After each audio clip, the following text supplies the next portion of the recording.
kawasan Dusun Tengah Kampung Jawai di Rayu.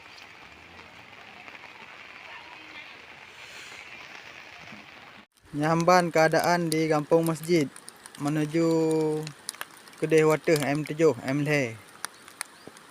Ini jalan menuju M7.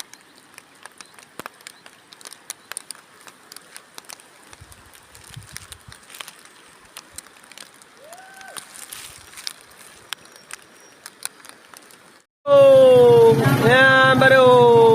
Yang kai lagi kan. Best lah.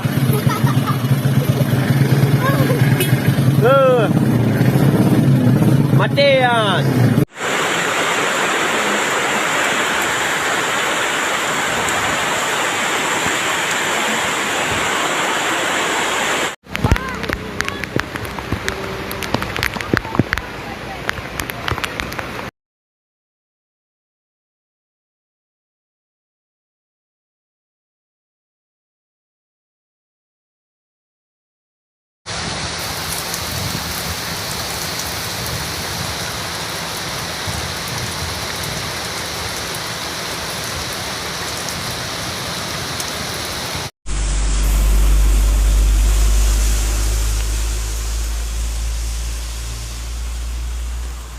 Betul.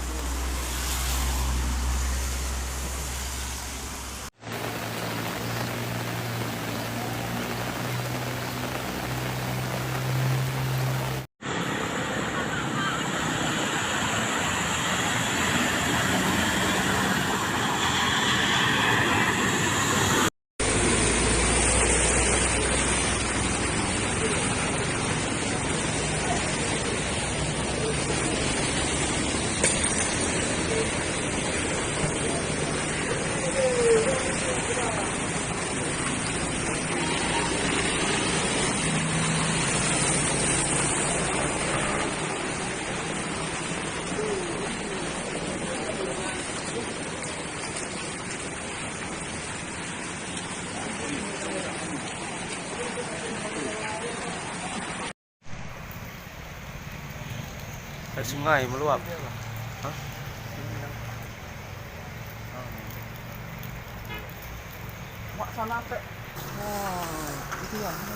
Itu jembatan semalam.